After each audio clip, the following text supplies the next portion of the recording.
Hi again, and welcome to Northern Zen Yoga, and I'm Sandra.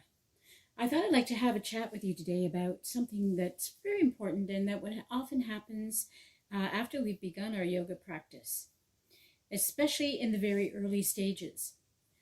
We quit.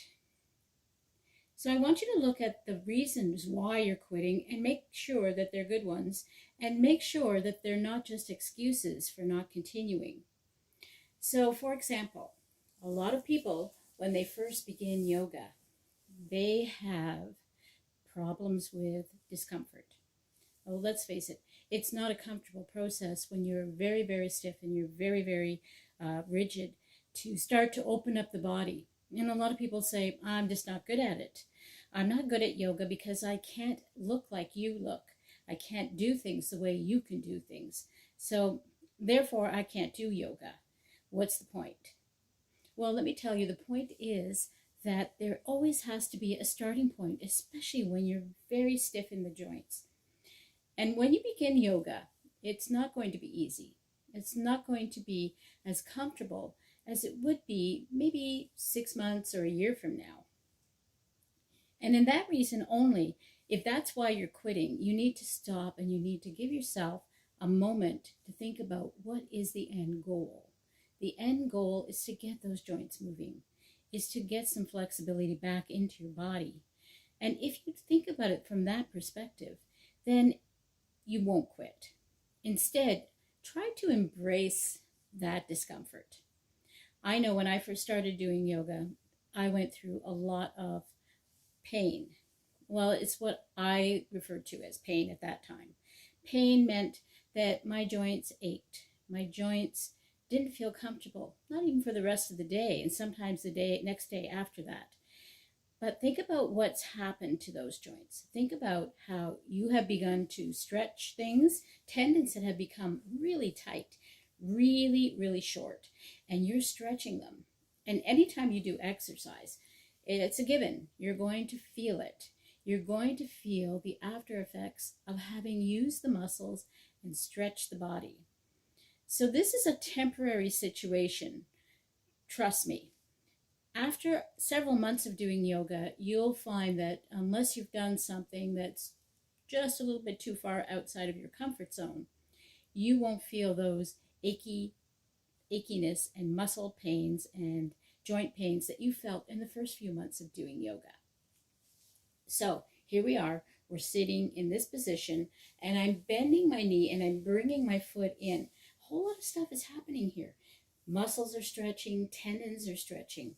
And maybe when you first start yoga, like I did, this was my easy pose. Now you can see my easy pose is quite different now. And that took a lot of time, a lot of dedication, and not a lot of, I should say that, a lot of discomfort. So I could have quit. As soon as I had a day after that felt achy, and my muscles hurt and my joints felt not very, very comfortable when I moved around, I could have quit then. But instead, I said this to myself: I'm waking things up. These things haven't been moving for who knows how many years, 10 years, 15 years, not the way that they were meant to move. And so I'm waking things up. And when you wake up things, you will find that there's a sensation involved with that. Just think about any time that you've sat in a position and your leg has gone to sleep, and then you get out of that position and you feel the pins and needles. Those are your nerve endings coming back alive again after they've been dampened down and restricted. The same thing happens within the body. The body has to go through a little adjustment of feeling the aches and pains of getting the joints moving, getting the nerve endings functioning again. In yoga, we often ask you to feel what is going on in your body, to feel the sensations as your feet touch the ground or as your arms move up and down. And we're asking you this to get your nerve endings connected to your brain again so that the signals aren't lost. But in that process, there can be some discomfort. So think about the discomfort as a reward. I'm moving again. I'm getting things going again. And the end result will be I will slowly and gently become much more flexible, and my body will become more comfortable. Now, the other reason people quit, and this is even a worse reason, is they don't have time. Think about that. Think about, why don't you have time to take care of yourself? Why don't you have time to take care of this body that you have to live in? And if you're at the later stage of your life, and you're in your 50s and 60s and maybe in your 70s and beyond, think about, how do you want to spend that time in this body? Do you want to spend that time in discomfort, in a rigid body that doesn't move, and that your balance is off, and if you fall, you could break something, and that's not a good thing either. Breaking hips and breaking bones in an elderly person is often a sentence of having to spend time in a hospital and maybe in long-term care. So we don't want to go there. We want to have every day be vital. Every day of our life, we want it to be the best it can be.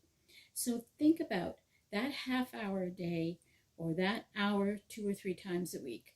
Why aren't you deserving that time? And if it makes your body move better, feel better, and mentally too, yoga is a great way to reduce stress and take the pressure off of things that have happened in your day.